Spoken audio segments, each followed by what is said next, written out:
Esse tema da mensagem de hoje, a unidade cristã, foi o alvo da oração de Jesus.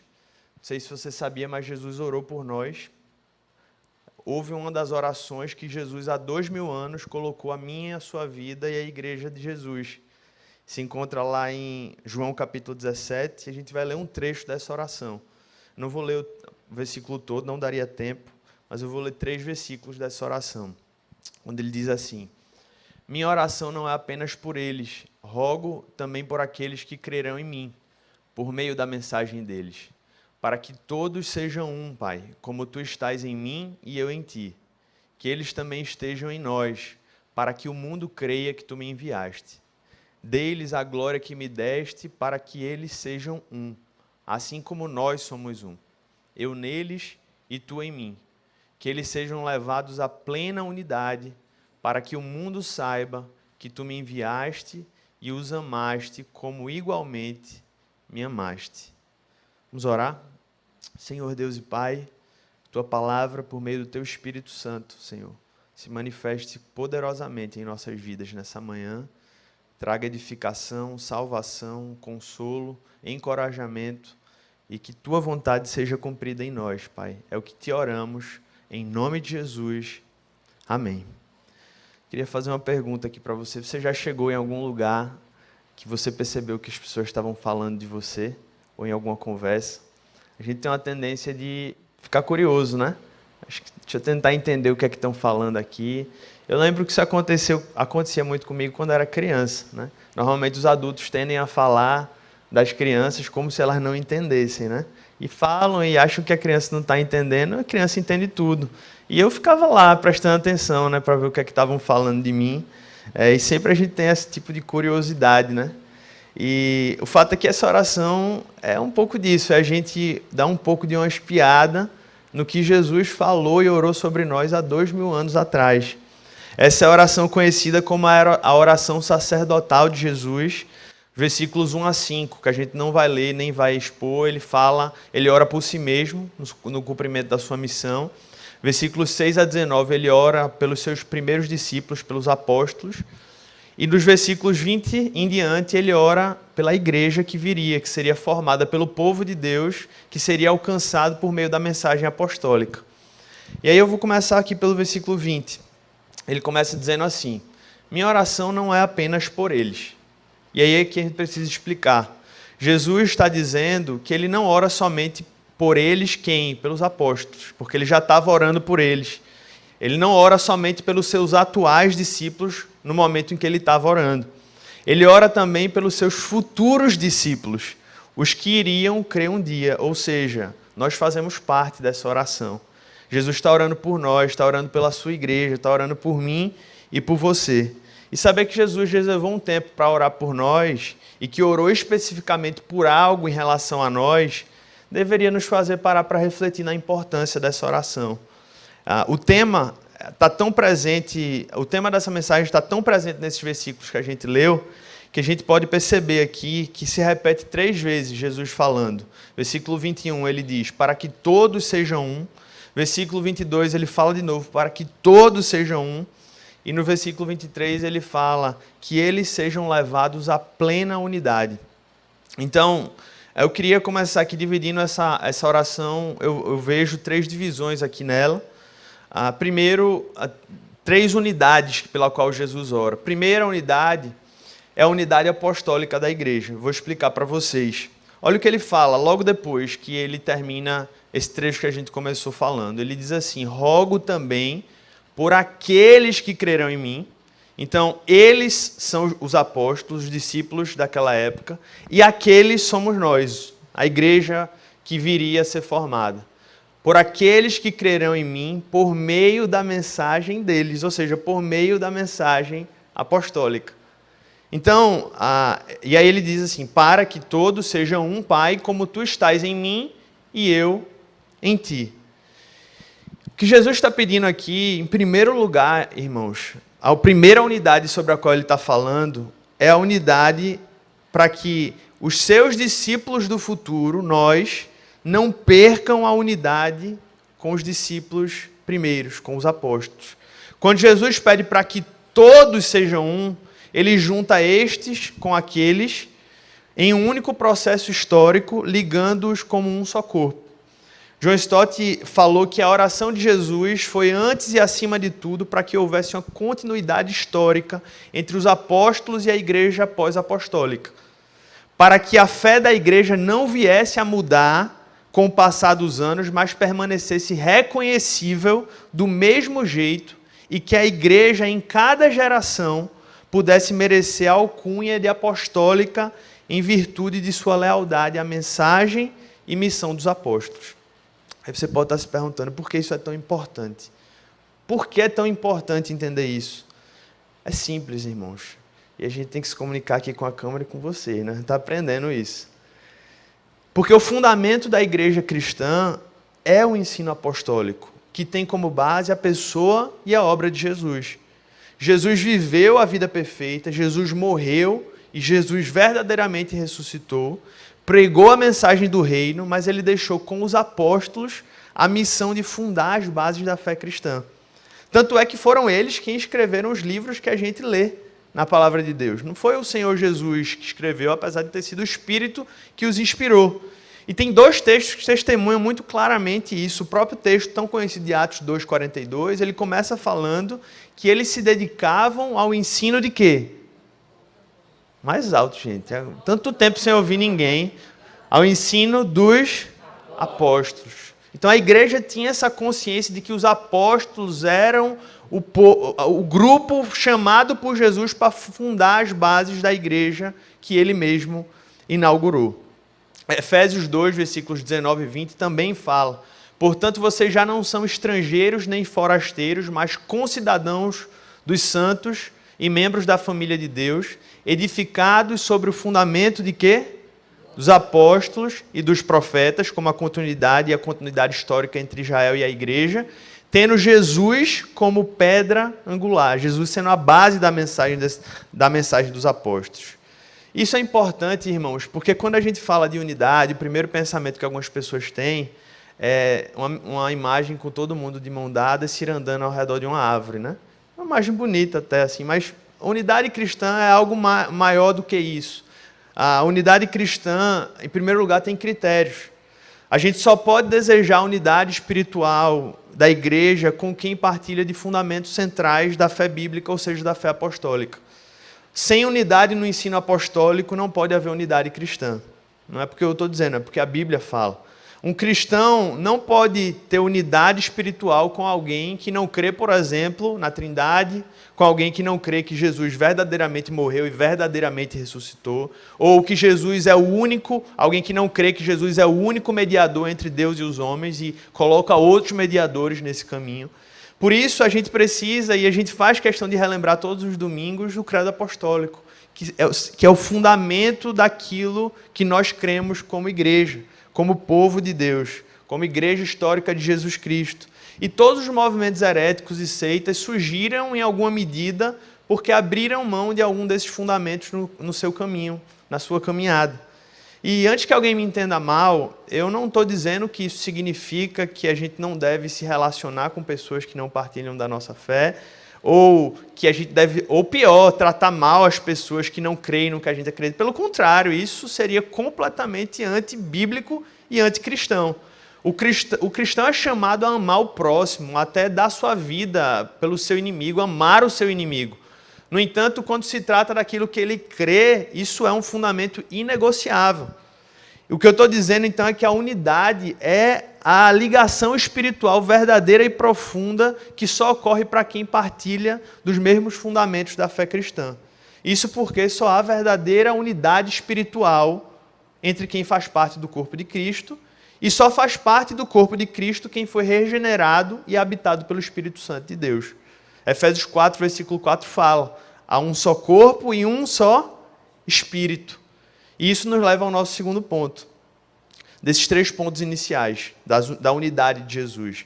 Que a segunda unidade, além da primeira unidade apostólica da igreja, a gente vê no texto. Segundo, a unidade mística da igreja, mística do povo de Deus, quando Jesus fala assim, que eles estejam em nós, para que o mundo creia que tu me enviaste. Está ainda no versículo 21.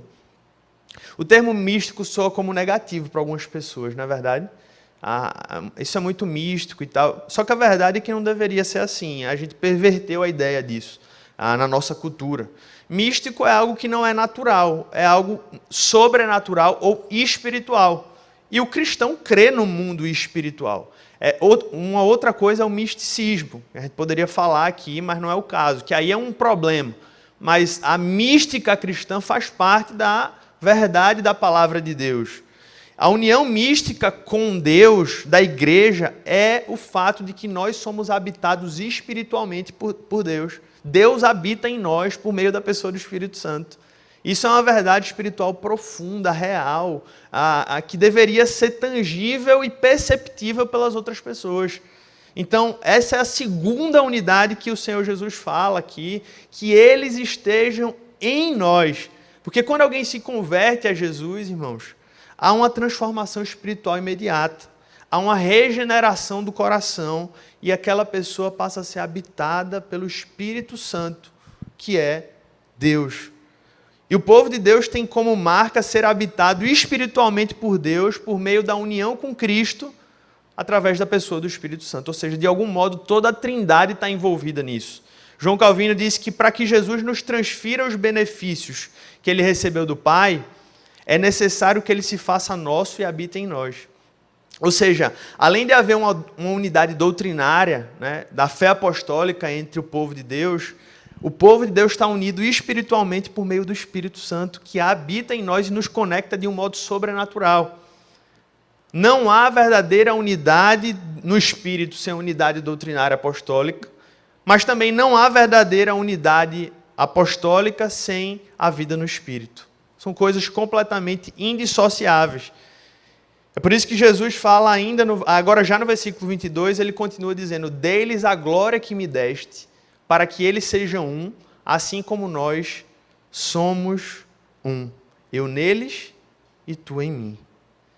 Ainda sobre unidade espiritual, ainda nesse segundo ponto, tem algo muito profundo aqui, gente, nesse versículo. Jesus está dizendo que compartilha da sua glória conosco. E aí algo curioso é que a gente lembra de Isaías 42, versículo 8, quando Deus fala: "Eu sou o Senhor e esse é o meu nome, não darei a minha glória nem a imagens, não darei a outro a minha glória nem imagens o meu louvor." A gente se pergunta, não seria uma contradição desses versículos? E a verdade é que não, irmãos. Deus Pai dividiu a sua glória com o Filho, porque o Filho foi gerado do Pai, não criado, mas gerado do Pai, e agora o Filho compartilha da glória que foi recebida da geração do Pai com seus discípulos. Veja que coisa profunda. E essa glória é justamente a vida no Espírito, é o caráter de Cristo sendo formado em nós, é a vontade de Deus sendo realizada nas nossas vidas. Essa é a glória de Cristo sendo compartilhada em nós e através de nós. E aí eu vou para um terceiro e último ponto, antes de fazer algumas aplicações aqui, que é a unidade relacional da igreja. A gente falou da unidade doutrinária, apostólica, da unidade espiritual da igreja, e agora a gente fala da unidade relacional da igreja, porque Jesus conclui dizendo: "Eu neles e tu em mim, que eles sejam levados à plena unidade." Em outras versões ele fala que eles sejam aperfeiçoados na unidade, para que o mundo saiba que tu me enviaste e os amaste como igualmente me amaste. Depois dele falar dessas duas primeiras, parece que quando ele fala da plena unidade, a gente não tem como dissociar isso da própria unidade entre o povo de Deus, entre as pessoas, nos relacionamentos. E parece que essa é uma das unidades, para muitos, das mais difíceis de acontecer na prática. Para muitos é fácil afirmar a unidade no espírito e a unidade da doutrina, mas quando se fala de viver a unidade nos relacionamentos, na vida comum da igreja, isso se torna um desafio. E os relacionamentos dos cristãos, irmãos, devem viver e seguir o modelo da Trindade. A prova é que Jesus ora: "Que todos sejam um, Pai, como tu estás em mim e eu em ti." E o Espírito Santo foi derramado na obra de Cristo. Então, a Trindade está unida aqui, implicitamente unida nessa obra. Por mais que seja difícil a gente entender a Trindade, e nem daria tempo de falar, uma coisa a gente pode ter certeza. A Trindade revela um Deus em 3 pessoas. Pergunte muitos detalhes além disso, não, que talvez seja difícil de explicar. Mas a verdade é que a Trindade revela um Deus em 3 pessoas em uma só essência. O Deus Pai, o Deus Filho e o Deus Espírito Santo. E isso nos faz entender, irmãos, nos lembra, nos facilita a compreensão de que unidade não é uniformidade, são coisas distintas. Né? Como uma ilustração que eu vi pelo Bispo Alexandre a primeira vez, mas eu acho que é do Abe Huber, né? Do saco de batatas, que a gente está unido de alguma maneira, né? E a gente agora não é um saco de batatas, a gente agora é transformado num purê, cada um ali tem a sua natureza, tem a sua, mas a gente começa a viver de maneira unitária, ainda que a gente carregue conosco a nossa identidade, as nossas particularidades. Ou seja, ser um com outros irmãos não depende de que eles sejam parecidos com você, mas sim que o caráter de Cristo esteja sendo formado na vida deles. Ok? Amém? Isso é muito importante porque há pessoas que acham que só é possível viver em unidade com outros que se parecem com ela e se houver empatia. Mas a verdade, irmãos, é que a unidade cristã não é uma questão de amizade em última instância. E que tipo de unidade é essa? É a unidade da Trindade, é a unidade de essência. A Trindade tem a mesma essência, ainda que com distinções nas pessoas. O que faz delas um só ser é a unidade de essência. Né? 3 pessoas unidas em essência. E eu creio que nós podemos aqui perceber um paralelo com a igreja. Porque são bilhões e bilhões de pessoas, de etnias, nações, idades, classes sociais, preferências políticas, pessoas que não admitem isso, mas todos com uma essência. Filhos de Deus, salvos pela graça mediante a fé em Jesus e chamados para viver a missão de Deus neste mundo. Essa é a essência do povo de Deus. Então a gente falou aqui dessas 3 naturezas da unidade. A unidade na doutrina apostólica, que é impossível de ser dissociada da fé cristã, porque foi isso que Jesus e Deus escolheu como base para a sua igreja e conferiu essa autoridade aos 12. A unidade espiritual, porque a fé cristã não é somente uma questão de conhecimento, ela é de transformação de vida, transformação de natureza, e agora nós somos feitos um em Cristo. E a unidade cristã nos relacionamentos e na vida comum da igreja. E eu quero concluir aqui com algumas aplicações, mas não menos importantes, tá? A segunda parte dessa mensagem, mas como a gente pode aplicar isso às nossas vidas de uma maneira bem objetiva. Primeira coisa, irmãos, a unidade cristã não é opcional. Quando a gente entende o nosso chamado para ser um cristão, nós estamos entendendo que somos chamados para fazer parte de um corpo. Amém? Fica fácil entender que viver a unidade cristã não se trata de uma opção para quem afirma ser cristão. Para viver uma unidade, é preciso viver como um. E para viver como um, é preciso viver em comunidade. A Bíblia não permite uma outra perspectiva da fé cristã. O cristão tem um chamado para viver a vida comum da igreja. E o conceito de cristão como cavaleiro solitário não se encontra em nenhum lugar das Escrituras. Pelo contrário, Hebreus chega e diz assim, olha, não deixem de congregar segundo o costume de alguns, mas sim, se congreguem para o encorajamento mútuo. Então eu queria dizer assim, gente, primeiro, se você está ouvindo essa mensagem, não é um cristão, saiba que isso aqui, tudo que a gente está falando não é um empecilho, pelo contrário, é um convite para você. A porta dessa comunidade, não só dessa Igreja Cristã Nova do Recife, mas da comunidade do reino, está aberta para você. Está aberta porque a Bíblia fala que o reino de Deus chegou e todos estão sendo chamados para esse banquete até que o Filho venha para consumá-lo. Essa porta está aberta para você. E o único requisito para que isso aconteça é alguém se tornar um discípulo do Senhor Jesus por meio da fé e do arrependimento e declarar isso por meio do batismo em Cristo, do batismo nas águas. E eu pergunto aqui para nós, irmãos, se essa unidade não é opcional, nós temos vivido, como discípulos de Jesus, a unidade cristã. O isolamento pode ter até dificultado essa vida em comum em vários aspectos, mas não deveria ter impedido que nós vivêssemos essa vida em comum, porque a gente tem maneiras de superar a distância física. O apóstolo Paulo é o maior exemplo disso. Quantas pessoas ele discipulou à distância? Quantos pastores, quantas igrejas ele encorajou por meio de uma carta? E hoje a gente tem vários outros recursos que são bem mais superiores, que a gente liga na hora, enquanto ele mandava e escrevia, a pessoa recebia meses depois. Então, esse cenário, irmãos, nos leva a refletir como temos vivido essa unidade. Como temos vivido a unidade cristã e nos esforçando, uma vez que ela não é opcional, é um chamado para a igreja do Senhor Jesus. Eu oro para que nesse retorno, ainda que com as dificuldades, nós possamos continuar a buscar superá-los e possamos celebrar a Deus por saber que Deus está nos trazendo um novo momento para que isso possa ser restaurado. No Antigo Testamento, sempre que o povo de Deus era afastado, que o povo de Deus era impossibilitado de congregar, isso aconteceu em vários momentos por conta das perseguições, dos domínios dos outros povos, isso era um momento de muito lamento. Mas quando eles começavam a voltar, isso era um motivo de grande alegria, de grande celebração. Eu oro para que isso seja relembrado e vivido por nós hoje como povo de Deus da nova aliança. Amém?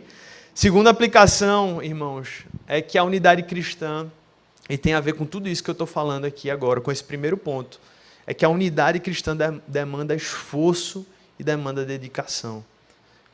A oração que Jesus fez por unidade demonstra muito claramente que ela não é algo simples, não é automático, e sim que deve ser buscado com intensidade, com dedicação, porque se fosse algo fácil, Jesus não teria orado pela unidade como seu principal motivo de oração na oração sacerdotal. Isso nos chama a atenção. Jesus escolheu orar pela unidade da igreja quando ele orou por nós há 2000 anos atrás, irmãos. Por isso que na carta aos Efésios somos chamados a nos esforçar para preservar a unidade do Espírito no vínculo da paz. Efésios capítulo 4, versículos 3, a partir do versículo 3. Tanto a nossa carne, que é tantas vezes egoísta, orgulhosa, invejosa, como o inimigo das nossas almas, vão fazer tudo o que eles puderem para que a unidade do povo de Deus não seja vivida como deveria ser vivida. Por isso, os ataques para que a gente viva como um corpo espiritual, como família, que é o primeiro corpo, né? A família, a nossa família ali no lar, é uma expressão da unidade do corpo, como os nossos grupos de vida, como a nossa igreja local, como a nossa igreja brasileira, como a igreja global. Os ataques em relação a isso vão ser constantes, irmãos. Muito constantes. E talvez nesse período em que a gente passou, o que ficou mais claro em relação a isso foram os ataques nas próprias famílias, porque foram o núcleo menor que foi preservado da unidade do corpo de maneira mais direta e constante nesses tempos. Então pare para avaliar isso, pare para perceber como isso é tão real e quanto essa oração faz sentido diante das lutas que foram travadas nesse período. Mas até aqui nos ajudou o Senhor. Amém? Louvado seja o nome de Deus. Ele tem sido conosco, tem sido comigo, com você, e nós louvamos a Deus por isso. E a gente precisa nos esforçar para manter a unidade na diversidade, especialmente quando as divergências surgem. E a gente precisa levar em consideração aqui primeiro, irmãos, que a unidade, buscar isso não é uma responsabilidade do líder do seu grupo de vida, só do pai e da mãe num lar, ou do pastor numa comunidade local. Não é ele que deve ficar fazendo, isso é um chamado para todo cristão. Nós somos chamados para sermos pacificadores. Romanos 12, 18 diz: façam todo o possível para viver em paz com todos. Todo o possível. Todo o possível.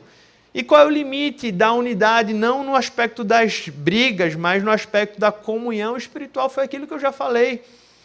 Em nome da unidade, nós não podemos abrir mão do evangelho, do ensino e dos princípios inegociáveis da palavra de Deus. Esse é o limite para sabermos com quem estamos unidos espiritualmente ou não.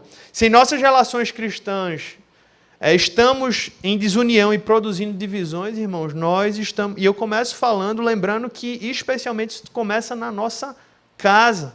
Nós estamos longe de ser aquilo que Jesus planejou para a sua igreja. Na prática, para ser bem objetivo aqui com vocês, a unidade cristã é uma relação da família de Jesus. A ilustração mais prática que eu poderia usar. E numa família, os membros podem até discordar, na verdade vão discordar em momentos. A pergunta é que eles não podem a questão é que eles não podem se livrar daquela relação de sangue, nem da essência que lhes une. A mesma coisa nós, como povo de Deus. Que nunca possamos desperdiçar, irmãos, tempo e energia contendendo uns com os outros, mas sim contendendo contra o pecado e contra o mal, em nome de Jesus. Um dos encontros da Igreja Reformada na América do Norte, em 2008, tratando do tema da unidade da igreja, compartilhou o seguinte chamado, a seguinte conclusão, uma seguinte oração também sobre isso, ao refletir no desafio para a igreja viver essa experiência. Disse assim: lamentamos que a igreja que compartilha um espírito, uma fé, uma esperança e se estenda o tempo todo, lugar, etnia e idioma, tenha se tornado uma comunhão quebrada em um mundo quebrado. Quando lutamos pela pureza da igreja e pela justiça que Deus exige, oramos por sabedoria e coragem.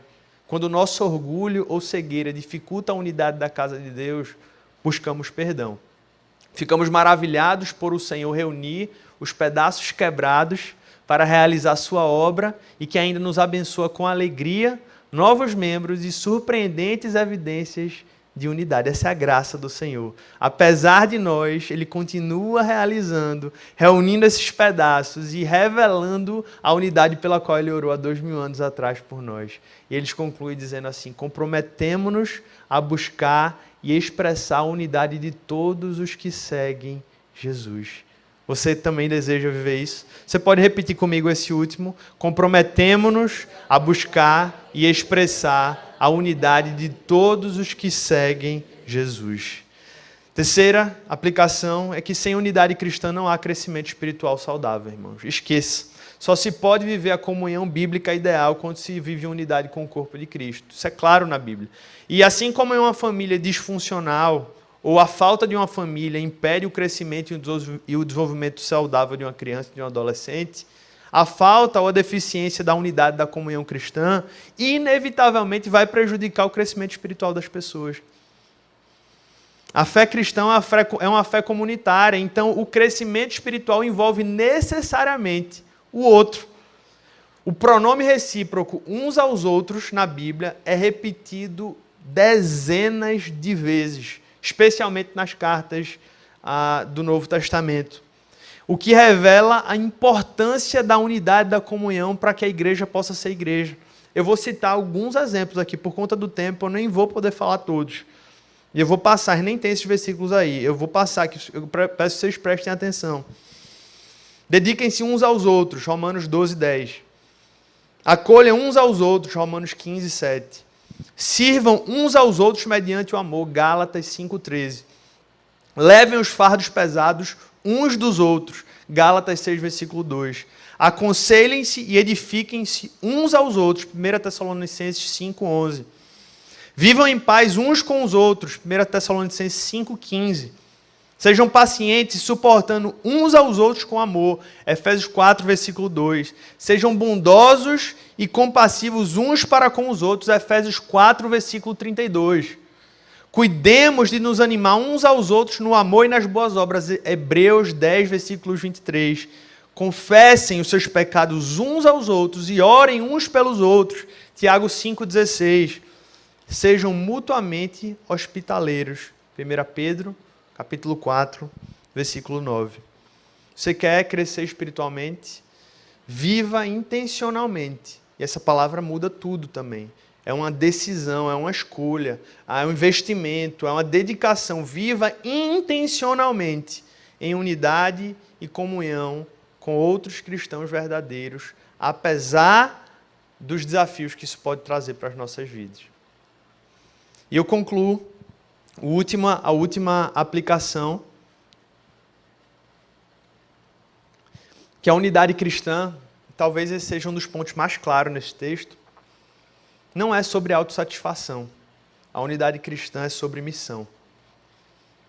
Por mais que a unidade cristã possa nos trazer vários benefícios espirituais, como a gente acabou de ler, o seu principal fim aponta para a missão de Deus neste mundo, irmãos. O motivo básico da oração de Jesus por unidade está expresso na frase que ele repetiu na sua oração: para que o mundo creia. Ele repete isso na sua oração. E Jesus deixa claro que a unidade dos seus discípulos entre si, a continuidade histórica da igreja, a unidade relacional e espiritual é um testemunho para o mundo. A unidade não é sobre um clube religioso na fé cristã. A unidade é sobre um povo com um lindo testemunho comunitário que impacta e atrai os de fora. Há um poder evangelístico sobrenatural na união e na comunhão do povo de Deus, irmãos. Com Israel já era assim. Isso não é uma novidade da igreja. Israel é o povo da antiga aliança que foi escolhido por Deus, não porque eram melhores do que ninguém. A eleição não é um motivo de orgulho, a eleição é um motivo de humilhação, nós entendermos por que eu, Deus. E foi um povo escolhido para que eles pudessem cumprir a missão de Deus nesse mundo. Ele foi escolhido para que eles pudessem viver e ser a vitrine de Deus no mundo perdido, no meio das nações que não conheciam a Deus. E nesse sentido há uma continuidade entre a igreja, Israel e a igreja. Porque nós também somos chamados para revelar Cristo por meio da nossa comunidade, da nossa unidade ao mundo incrédulo. Há uma beleza da vida em comum na igreja que testemunha o caráter de Cristo para o mundo, irmãos. E isso é o que Deus nos dá a graça de vivermos nesse mundo. Mesmo com pedaços quebrados, Ele nos faz de um modo milagroso um sinal da obra, do caráter, do poder e do amor de Deus. Louvado seja o nome do Senhor. Nas palavras de John Stott, fé produz fé e os crentes se multiplicam. Isso é a beleza da igreja e o mundo precisa enxergar Jesus através da nossa unidade. De nada adiantaria, irmãos, nós pregarmos o amor de Deus ao mundo se o mundo não nos vê vivendo o amor de Deus em nós e através de nós e entre nós.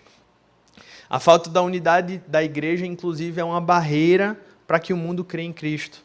É como se os não crentes dissessem assim: resolvam primeiro os problemas entre vocês, depois vocês vão querer pregar para a gente aqui. Né? E há muita coerência nesse pensamento. Né? O erro é nosso, não é deles. E um exemplo da unidade disso, muito claro, irmãos, um exemplo real de que isso é possível e que isso não é utopia, é o testemunho da igreja primitiva. Os cristãos que se uniam com frequência no ensino dos apóstolos, na prática da comunhão, na oração. Além disso, assistiam uns aos outros em suas necessidades e em tudo havia um profundo respeito e temor a Deus. Então a cidade que estava ao redor deles olhava e dizia: eu tenho uma simpatia com esse povo. Eles foram perseguidos por um lado, mas havia muitos que se olhavam e diziam: há algo de Deus nesse povo. Há algo especial nessa comunidade. E a cada dia, o texto de Atos fala, o próprio Senhor acrescentava à igreja os que iam sendo salvos. Então, além de ser doutrinária, no espírito e relacional, irmãos, essa unidade de João 17, ela é orgânica e visível na história. A unidade é tão perceptível que o mundo pode vê-la a fim de crer. A pergunta que a gente precisa se fazer é: será que nós estamos vivendo isso? Será que nossa família está expressando essa unidade espiritual?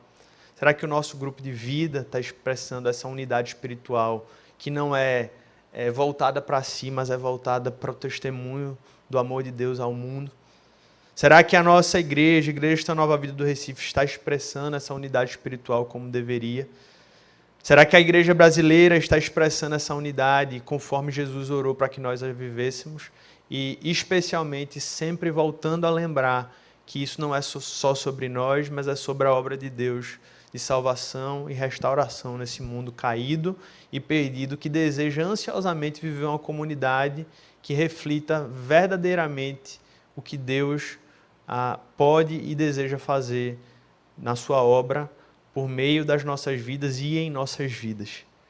Eu concluo orando para que hoje seja um dia de celebração a Deus, pela unidade do povo de Deus, porque mesmo com os desafios que nós temos, eu creio muito nisso que a gente leu naquele encontro, naquele texto que a gente compartilhou, que Deus é o Senhor da igreja. Deus é o Senhor, e Ele reúne, Ele faz milagrosamente esses atos e, mesmo apesar de nós, Ele consegue fazer da unidade da igreja um testemunho. E eu louvo a Deus pela vida de cada um aqui, porque a gente tem vivido isso. A gente não é perfeito, nenhum há nesse mundo, na verdade, mas Deus está nos capacitando para viver essa experiência. Eu oro para que hoje também seja um dia de arrependimento, de mudanças quanto à unidade, porque também há motivos para arrependimentos e mudanças individuais, comunitárias, a igreja universal espalhada pelo mundo. Eu creio que sempre há de haver, porque o pecado sempre vai estar ali nos perseguindo, para que nós nos avaliemos como estamos vivendo isso na nossa casa, na igreja e no mundo. Eu oro também, irmãos, para que seja um dia também de choro pelo deserto que a gente passou nos últimos meses em relação à unidade da igreja e por aqueles que ainda não podem estar conosco. Mas eu oro também para que seja um dia de alegria, de gratidão a Deus pelo seu cuidado demonstrado por meio da unidade da comunhão cristã nesse período, porque Ele foi o que sustentou. E apesar dos desesperos, nós podemos continuar testemunhando de que essa unidade não foi quebrada, porque na verdade ela não pode ser quebrada. É uma unidade espiritual sustentada pelo Espírito Santo e que não pode ser quebrada por ninguém. É como o Paulo fala, né? Não há nada que possa nos separar do amor de Deus. E quando ele fala nos separar, ele está falando a nós. Não é somente eu ligado com Deus unicamente e sozinho, como se eu fosse alguém que estou vivendo espiritualmente em uma caminhada solitária. Não há nada que possa nos separar como igreja do amor de Deus, que está em Jesus Cristo, nosso Senhor. Louvado seja o nome do Deus Pai, do Deus Filho e Deus Espírito Santo. Que Deus abençoe tua vida hoje e sempre. Podemos orar?